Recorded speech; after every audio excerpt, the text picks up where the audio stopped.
La presidenta Claudia Sheinbaum el día de hoy no se guardó absolutamente nada y barrió el piso con todos estos detractores. Y es que ya estamos hartos de este golpeteo en contra del gobierno de la 4T. Pero realmente, ¿por qué pasa todo eso? Pues es que están enojados, tal cual lo dice la presidenta Claudia Sheinbaum. El claro ejemplo, Ricardo Salinas Pliego, que tuvo que pagar sus impuestos que debía de hace tantos años. ¿No le pareció? ¿Y qué hace?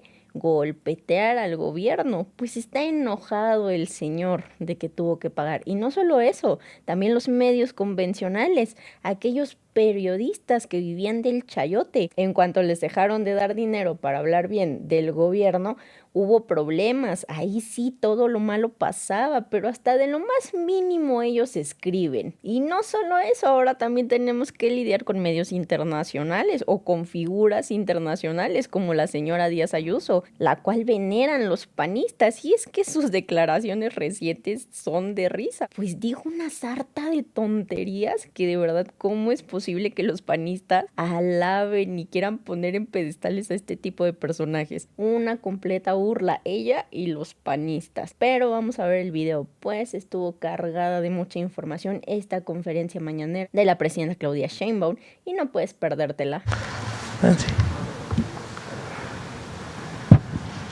Gracias, presidenta. Buenos días. Nancy Flores, de la revista Contralínea. Buenos días a todas y a todos. Presidenta, en este contexto de estas entregas, tanto del exsecretario de Seguridad Pública de Sinaloa, Gerardo Mérida, y también el exsecretario de Administración y Finanzas de Sinaloa, Enrique Díaz, pues preguntarle, porque usted hacía varias reflexiones que son importantes. Primero, pues sí, esta andanada mediática, ¿no? Que ya está muy estudiada, lo estudió en su momento Ryszard Kapuscinski, también lo ha estudiado Ignacio Ramonet y por supuesto lo ha estudiado Noam Chomsky, de cómo los medios mercantilizan la información y al convertirla en mercancía se sujeta a las leyes del mercado. Y no solo es una, digamos, debilidad periodística o una violación a la ética profesional del periodismo cuando se difunden mentiras, son violaciones a derechos humanos. En primer lugar, se viola el derecho humano del pueblo a la información. En segundo lugar, se violan otros derechos, en este caso en específico, el derecho humano a la democracia que tiene nuestro pueblo a elegir la forma de su gobierno, la forma del gobierno que le conviene o que así pues busca que se generen estos cambios y estas transformaciones. Incluso hay un artículo del Código de Ética Internacional Periodística de la UNESCO, el artículo 8, donde señala que el verdadero periodista debe de estar comprometido con la democracia, con la justicia, con la sociedad y también con las transformaciones de sus pueblos. Eso lo señala el Código de Ética y todos los periodistas deberían de leerlo y sobre todo de entenderlo.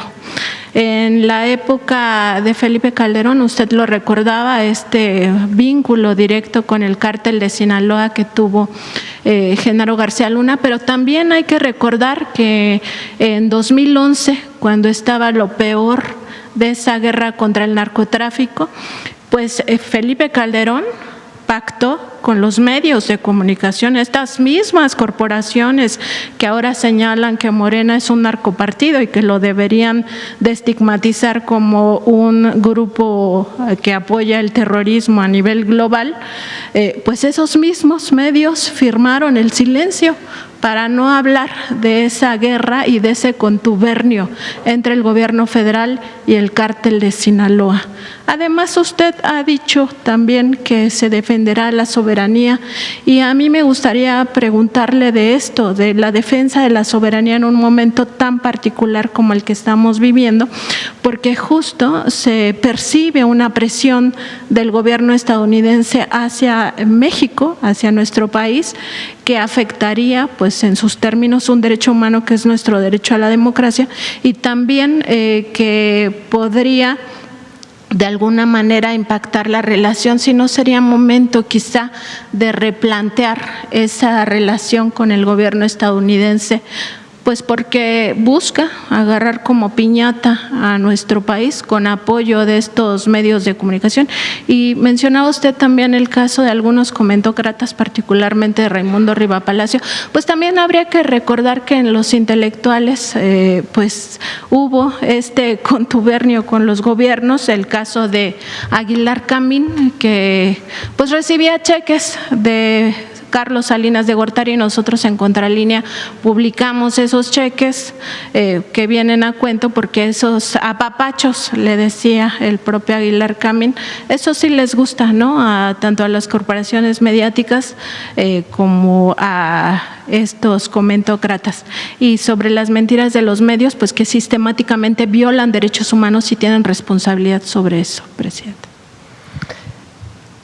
Yo creo que lo más importante es el debate y hacer conciencia. Lo más importante. Porque, fíjense, ¿quiénes son los que hoy critican al gobierno de la transformación? Quienes tenían canonjías en los gobiernos del pasado. Recuerden que Peña Nieto llegó a dar más de 10,000 millones de pesos a los medios, además de los contratos. Nosotros en total son 3,000 millones de pesos. Ya es bastante, ¿eh? Pero es menos de una tercera parte. Si tomamos en cuenta lo que era el peso en 2018 y lo que es ahora, pues es todavía menos. Entonces, ¿a qué estaban acostumbrados? Medios de comunicación, muchos empresarios que fueron beneficiados en el periodo neoliberal, a que ellos gobernaban. Ayer estaba viendo el libro de gracias del presidente López Obrador. Hay una tabla ahí de la cantidad de impuestos que les condonaron a las grandes empresas. Esos impuestos ya no se condonan. Hay un empresario de una televisora ahora que todos los días saca cosas contra nosotros. ¿Qué pasó? ¿Por qué está tan enojado? Pues porque tuvo que pagar impuestos. Porque nosotros no llegamos a un acuerdo con él en lo oscurito de decir, a ver, habla bien de mí y te condono impuestos. No, está pagando más de 30,000 millones de pesos de impuestos que debía. Pues está enojado, puede ser que esté enojado, pero tienen que pagar. Nosotros no hacemos acuerdos en lo oscurito en contra del pueblo de México, pero durante 36 años hicieron acuerdos en lo oscurito en contra del pueblo de México, 36 años.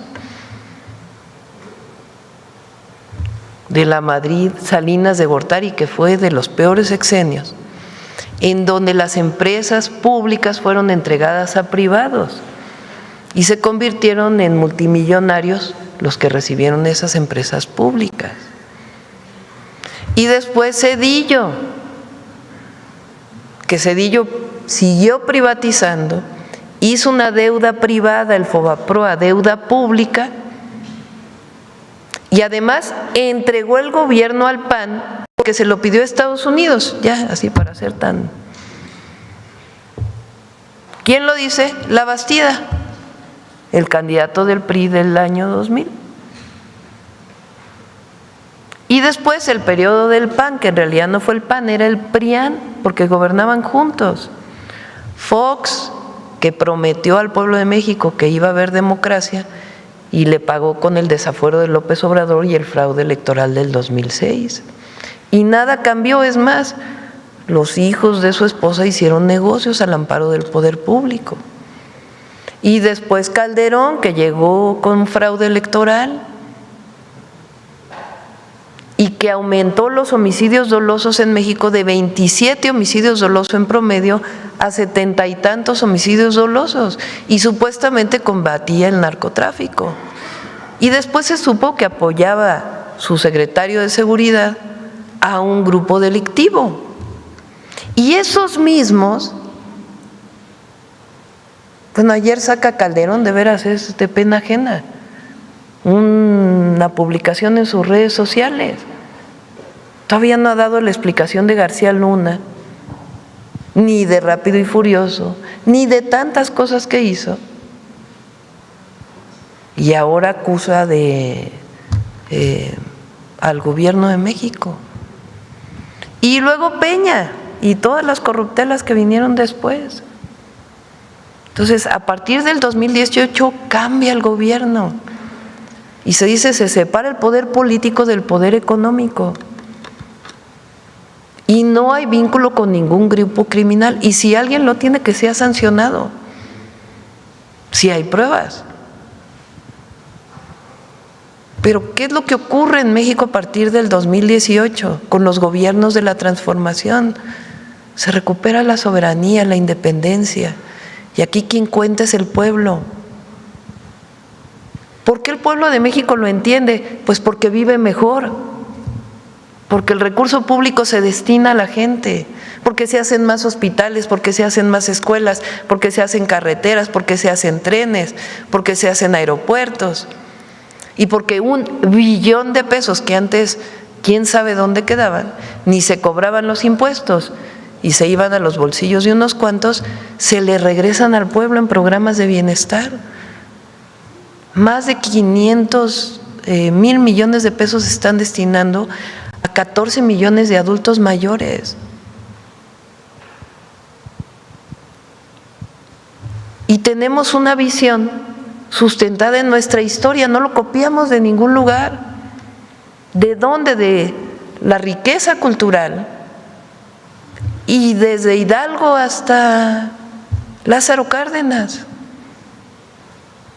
Y todos los luchadores sociales que han luchado por un México independiente. Eso es lo que no le gusta a la derecha internacional y a algunos sectores de Estados Unidos, a algunos sectores. ¿Qué es lo que no les gusta? Un país independiente, un país soberano, un país que crea en su pueblo, un país que no sigue los dictados internacionales, un país que trabaja todos los días por el bienestar de la gente, un país que se relaciona con los países del mundo, pero con una visión propia, un país que tiene dignidad, un país que habla con los otros como iguales, una presidenta que no baja la cabeza. ¿Por qué? Porque represento al pueblo de México y su dignidad. Eso es lo que a la derecha no le gusta. ¿Qué quisieran? Que estuviéramos subordinados. ¿A quiénes? A los poderes económicos y al poder mediático y al poder de los grandes capitales internacionales. No. ¿Queremos inversión privada? Sí. ¿Creemos en la competencia? Sí. ¿Queremos libre mercado con Estados Unidos? Sí. Pero el gobierno es del pueblo y se trabaja para el bienestar del pueblo. Y eso requiere independencia y soberanía. De otra manera, no. Por eso, cuando vemos lo que está pasando y esta crítica, lo que hay que poner es las cosas en contexto. ¿De qué nos acusan? Que estamos vinculados con la delincuencia organizada. ¿Hay alguien que se vinculó? Que se ha sancionado. Pero el gobierno de México no, el gobierno de México está con el pueblo. Y no estamos vinculados, que ahí están los resultados. 40% menos homicidios. Todos los grupos delictivos o se han enviado a Estados Unidos cabecillas por parte del Consejo de Seguridad Nacional o se han detenido. De todos los grupos delictivos. No podríamos disminuir los homicidios si no fuera porque se está actuando contra la delincuencia. Ahora, ¿es lo único? No, tenemos que atender las causas, porque en aquel periodo también se abandonó a los jóvenes. Entonces, no, ni abandonamos a los jóvenes, ni abandonamos a la gente, trabajamos por el pueblo de México, por la independencia del país, por la soberanía y combatimos a los grupos delincuenciales. Así de claro, así de… Por eso la presidenta está muy tranquila. Hasta me dan a veces risa los… Están bien enojados. Ayer veía un debate ahí de Rivapalacio con Álvaro Delgado. No, sí está bien enojado. La verdad. Pero fíjense, este personaje, o sea, viene de Carlos Salinas de Gortari, ya nomás, desde ahí. ¿Y por qué está enojado?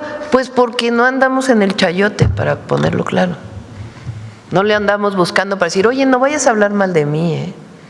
Oye, ¿cuánto necesitas para pasarte una nota? Porque así era antes. Ahora no. Ahora es la mañanera, ahora se da información abierta. No andamos buscando un medio al otro para ver qué nota me sacas y cómo lo sacas y a ver cuánto le pago a los que están aquí para ver si hablan bien de la presidenta. No, no lo necesito. Derecho a la información. Claro, ¿a qué estaban acostumbrados? A lo otro. Bueno, los intelectuales, Aguilar Camín, Jorge Castañeda, muchos. ¿A qué estaban acostumbrados? Pues a que comían aquí todas las tardes o una vez a la semana con el presidente, les hablaba por teléfono. Oye, Héctor, ¿no? A eso estaban acostumbrados, ahora no. ¿Hablamos con académicos? Sí, con muchísimos, para que nos ayuden al desarrollo de Lolínea, que nos ayuden a reivindicar las lenguas originarias, todo, de todo, desde Lolínea hasta la producción de gas en México, hasta el humanismo mexicano, todo. Hablamos con los académicos, hablamos con el rector de la UNAM, sí, hablamos con el rector de la UNAM, de la UAM, del POLI, de todos. Involucramos a los académicos en las tareas del desarrollo del país, pero no compramos conciencias, eso sí no. Eso sí no. Ni damos dinero para que estén con la presidenta, eso ya no. Eso es del pasado. ¿Qué quieren ellos? Que regresemos a eso. ¿Eso quieren? Pues no, México ya cambió. Ya no son los tiempos del pasado. Ya no es el tiempo en que los gobiernos le servían a una élite. Ya no es el tiempo en que los gobiernos estaban a lo que fuera a decir otro país. No, hablamos, coordinamos, lo hacemos racionalmente, no queremos conflicto con nadie, pero defendemos los intereses de México, siempre. Eso es lo que está pasando en México hoy y lo que empezó a ocurrir desde diciembre de 2018. Y eso es lo que quiere el pueblo de México que siga pasando, porque si no, no estarían con nosotros. Pero ¿qué hay que hacer? Conciencia, hay que hablar de eso. ¿Por qué se molestan porque ahora los jueces se elijan por el pueblo? Pues porque antes tenían a sus jueces favoritos, algunos cuantos, que los apoyaban, ahora ya no. ¿Por qué? Porque los jueces tienen que hacer justicia para ricos, para pobres, para los del norte, para los del sur, para los del centro. La justicia, como decía Juárez, todos tenemos que cumplir con la ley. Todos somos iguales ante la ley. No hay unos que tienen fueros y otros que no. Y presidenta, también uno pensaría que su enojo de estas corporaciones mediáticas pues solo tiene que ver con el recorte del 70% al gasto publicitario, pero no, también está el tema que ya nos recordaba de cómo se les condonaban impuestos y adicionalmente hay que recordar que varias de estas corporaciones mediáticas tienen otras empresas que estaban acostumbradas a estos cochupos en negocios, en hospitales, en carreteras, en cárceles, que que se habían privatizado, e incluso en el aeropuerto de Texcoco, ahí tenían también sus intereses oligárquicos metidos, y sobre el entreguismo que se vivió, sobre todo en el sexenio de Felipe Calderón. Hay que recordar, en la revista Contralínea publicamos el proyecto, este proyecto que se llamó México 2030, proyecto de gran visión, que en realidad era un proyecto para entregar a nuestro país a los intereses no solo de la oligarquía, sino también estadounidenses. Ahí en uno de sus apartados, Felipe Calderón se comprometía a que en 2030 este país iba a ser gobernado por mexicoamericanos. Eso ocurrió pues en su sexenio. Esa es la vía que iba a seguir el PAN en el gobierno. En otro tema, Presidenta, pues nos llegaron denuncias de trabajadores pensionados de Petróleos Mexicanos que están pues advirtiendo un recorte en sus pensiones. Ganan menos de 70,000 pesos. Nos mostraron sus recibos de los últimos meses, de los últimos 3 meses, donde se demuestra que no ganan más de 70,000 pesos, y también se les aplicaron recortes. Preguntarles si le han informado al respecto y si se va a revisar. Sí, estamos haciendo una valoración. Me han visto en las giras que hemos tenido. Recuerden que hicimos un cambio constitucional que establece que una pensión no puede ser mayor de la mitad del salario de la presidenta. Y estamos revisando, de acuerdo con lo que nos dicen.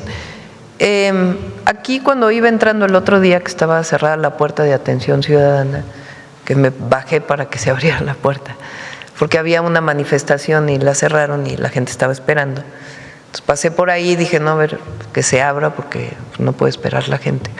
Y ahí un trabajador me enseñó su cheque de Pemex, justamente, pero es quincenal, o sea, sí fue a poco más de 70,000 pesos. Pero de todas maneras estamos revisando, porque siempre hay que escuchar a la gente, qué es lo que está planteando. Entonces, pedí a CFE y a Pemex principalmente, a cuánta gente se le disminuyó y cuánto se le disminuyó de sus pensiones, pero no se recortó a menos de 70, y en todo caso se revisaría. Sí, porque estos sí nos enseñaron sus recibos quincenales, pero sí ganan menos de 70,000 al mes. Sí, no tiene que ser lo que dice la Constitución. Si hay algún error, se tiene que corregir, y de todas maneras se va a revisar. Gracias, doctora. Buenos días. Eduardo Ortega, del periódico El Financiero. Doctora, yo le quiero preguntar sobre lo que se dio a conocer el viernes, sobre estas personas que fue el exsecretario de Seguridad Pública de Sinaloa, Gerardo Mérida, y el de Finanzas, Enrique Díaz Vega, que se entregaron a las autoridades estadounidenses. En este sentido, yo le quiero preguntar, ¿qué riesgos ve usted de que estas personas se entregaron en torno a lo que pudieran declarar allá en Estados Unidos? Ningún riesgo, ninguno. Fue una decisión de ellos entregarse, y no hay ningún riesgo, ninguno. Doctora, usted ayer mencionaba en su discurso en Mérida que nada ni nadie va a detener la transformación, porque aquí no mandan intereses extranjeros, decía usted.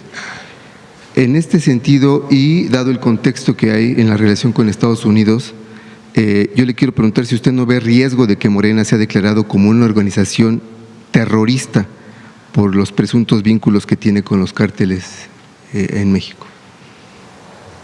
No, ningún riesgo. Miren, es interesante y importante hablar de lo que está pasando.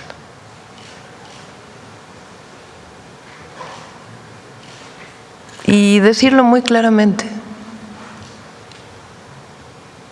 ¿Qué cambió en México en el 2018? Llegó un gobierno que impulsó un nuevo modelo económico. Un gobierno que no gobierna con los intereses económicos, bueno, que gobernamos para todos, pero que gobierna para el pueblo de México. Fueron 36 años de gobiernos vinculados con los grandes intereses económicos de México y del exterior. ¿Quiénes son los que ahora escriben de manera muy mentirosa, por cierto, de que hay narcogobierno, de que hay narcopartido? ¿Quiénes son? Las plumas del viejo régimen. Así de sencillo. Riva Palacio, director de Notimex de Salinas de Gortari. Todos. Aquí puedo, los intelectuales que fueron cooptados por Salinas de Gortari cuando llegó al gobierno y que después vivieron al amparo del poder público. Esos que hablaban maravillas de García Luna, esos que estaban pegados a García Luna, esos que nunca cuestionaron que el pueblo de México no tuviera aumento de salario, esos que nunca cuestionaron a Calderón. Todas esas plumas de todos los medios de comunicación, los medios, los comentócratas, los que hablan en la televisión, que dicen es que la presidenta está, que rompe el pacto criminal. ¿Cuál pacto criminal? Los partidos políticos de derecha. Todos ellos son los que ahora dicen que hay vínculo con las organizaciones delictivas. Fíjense las mentiras que han llegado a decir. Que en el periodo del presidente López Obrador no hubo detenciones. Hoy le pregunté al general secretario, ¿cuántas detenciones de cuántos líderes de grupos delictivos hubo en el sexenio pasado? Relevantes. 39 de distintos grupos delictivos. Y en total 666. Hubo cerca de 45,000, pero detectados como grupos o líderes relevantes del narcotráfico. Y en nuestro sexenio 672 y 56 relevantes. Ha habido cerca de 50,000 detenidos en año y medio, pero relevantes 672 y 56 muy relevantes de todos los grupos delictivos. Entonces, ¿de dónde viene toda esta campaña? Doctora, pero no la principal persona que habla sobre de que México está gobernado por los narcos, ¿no es el presidente Trump? El presidente Trump lo ha dicho, pero cada vez que hablamos no me lo dice a mí. Ha dicho, en México hay gobiernos de narcos, pero no se refiere a la presidenta. Y además siempre le he dicho, no es cierto, presidente Trump, en México gobierna el pueblo de México. En su conversación con el presidente Trump, ¿habló de estos temas, doctora? Hablamos de la relación que hay con Estados Unidos. ¿De qué hablamos? Viene esta semana el director de, ¿cómo se llama? En Departamento de Seguridad Nacional, viene el jueves, va a estar aquí jueves y viernes. El lunes viene Sara Carter, directora de la Oficina de Política Nacional de Control de Drogas de Estados Unidos. Y después viene el embajador Greer, el 27 de mayo. En temas de seguridad en específico, ¿qué fue lo que se abordó con el presidente Trump, doctor? Que viene el secretario del Departamento de Seguridad Nacional de Estados Unidos el jueves para seguir en colaboración y coordinación, y Sara Carter. Sara Carter es quien dirigió el documento que presentamos aquí, que presentó Luisa y Roberto,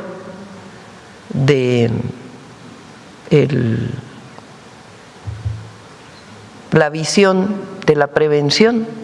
Entonces nos interesa mucho hablar con ella, porque ¿cuál es la mejor manera en que Estados Unidos tiene para apoyar a México? ¿Cuál es la mejor manera? Disminuyendo el consumo, evitando que entren armas a México. Es la mejor manera que Estados Unidos tiene, y combatiendo a los cárteles que operan en Estados Unidos. Porque como lo he dicho, ¿quién distribuye la droga en Estados Unidos? ¿Quién vende la droga en Estados Unidos? Entonces, si Estados Unidos quiere ayudar a México para disminuir la violencia en México, lo mejor que puede hacer es atender la prevención, la salud pública.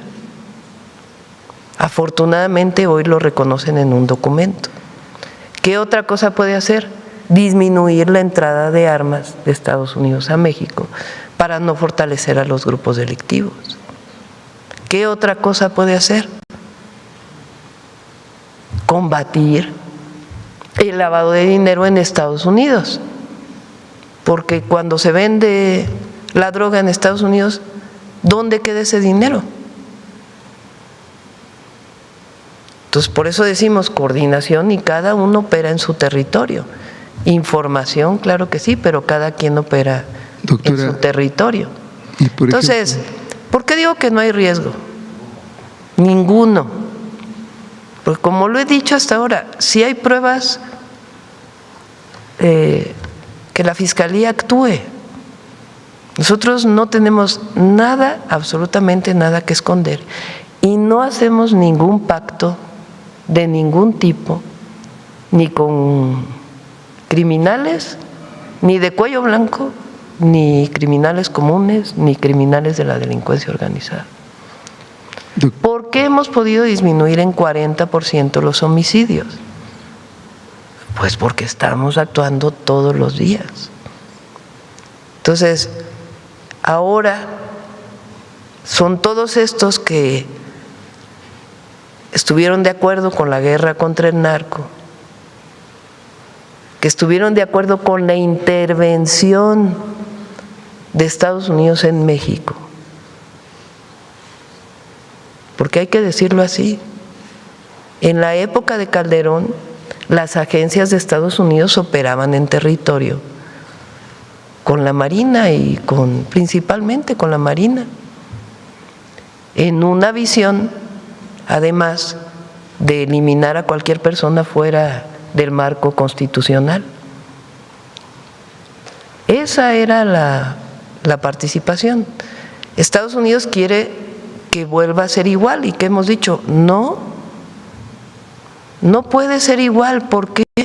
Pues porque nosotros somos un país libre, independiente y soberano, y nos pueden ayudar. La mejor forma que nos ayuden es atendiendo lo que tienen que atender en Estados Unidos. Nos quieren ayudar con información, bienvenidos. Pero en México tiene que operar necesariamente las instituciones mexicanas. No puede operar Estados Unidos. Se llama soberanía.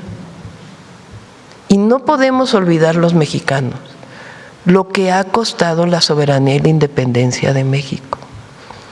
Esta idea de que operando el ejército estadounidense en México nos va a ayudar, no es correcta.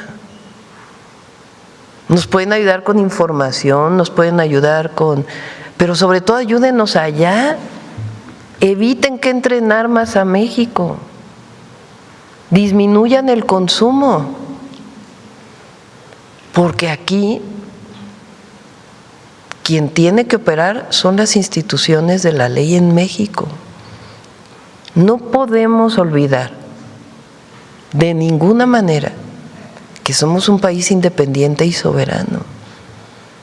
Me recuerda esta idea que tienen algunos de la oposición de cuando Lázaro Cárdenas expropió el petróleo, que las empresas petroleras internacionales decían, es que México no va a poder porque no tiene buenos ingenieros. Tenemos que ayudarles, tenemos que ir allá, el petróleo tiene que ser de las empresas extranjeras. y Pemex salió adelante. Es lo mismo ahora con la seguridad. Requerimos, ¿qué apoyo necesitamos? Atiendan el consumo de droga allá, atiendan la entrada de armas de Estados Unidos a México. Y con información, por supuesto, colaboramos. Pero aquí operan las instituciones mexicanas. Doctora, ¿y usted a qué atribuye que las autoridades de Estados Unidos en distintos niveles sean tan incisivos a la hora de insistir en combatir la narcopolítica en México? Bueno, es parte también de su narrativa. Fíjense, ayer salió un artículo en New York Times y el ejemplo, por cierto, de la misma reportera que hizo el reportaje del fentanilo que se cocinaba, que aquí se demostró por la Secretaría de Marina que era imposible lo que se decía en ese reportaje. Y al mero final del reportaje pone el ejemplo de García Luna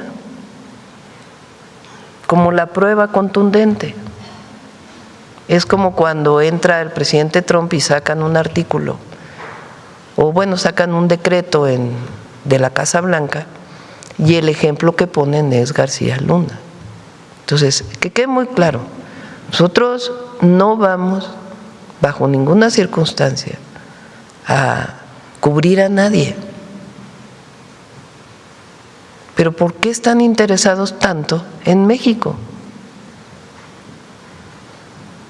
Bueno, que atiendan allá primero. ¿Qué tienen que atender allá? Primero que nada, el consumo, la entrada de armas. ¿Por qué tienen la delincuencia organizada armas de alto poder? ¿De dónde vienen? 75%, dicho por el propio Departamento de Justicia de Estados Unidos, vienen de Estados Unidos. En el último documento que sacan de la atención a las drogas, que presentamos aquí, dicen que uno de los elementos principales es disminuir el tráfico de armas a México. ¿Qué hacemos nosotros? Atender la violencia generada por los grupos delincuenciales vinculados con el tráfico de drogas. ¿Cómo? Con una estrategia que está dando resultados. ¿Estamos de acuerdo en que haya vínculo de algún funcionario con la delincuencia organizada? No, claro que no. Pero ahora resulta que toda la comentocracia, todos los medios de comunicación dicen que la presidenta entregue a los 10, bueno, que haga la Fiscalía su investigación. Porque no se nos puede olvidar nunca que primero que nada es la soberanía. Y la soberanía tiene que ver con el gobierno del pueblo. Y al mismo tiempo combatir a la delincuencia y la violencia en México. Pero tiene que quedar muy claro los límites de la intervención. Siempre. Claro. Finalmente, doctora, quiero preguntarle si nada más, ¿cuál sería la razón por la que la UIF congeló las cuentas del gobernador? Van a sacar, les pregunté, van a sacar un comunicado en un rato, les pedí que lo sacaran. Plantea que es de una manera preventiva, ahí se va a explicar en el documento. Dado que hay una orden de aprehensión en Estados Unidos contra 10 personas, los bancos de aquí, como tienen relación con los bancos de allá, toman una serie de medidas y de manera automática, preventivamente lo hace la UIF. No es que la UIF esté investigando al gobernador. Ahí lo va a explicar en el documento, cómo son mecanismos automáticos que se dan en cualquiera de los casos. Gracias, doctora. Sí. Y bueno, hasta aquí la noticia. ¿Ustedes qué opinan? Déjenme sus comentarios y si les gustó el video no olviden darme su like y compartir con todos sus amigos para que también estén bien informados y al tanto de lo que acontece día a día en el país. Te veo en un siguiente video. Hasta luego.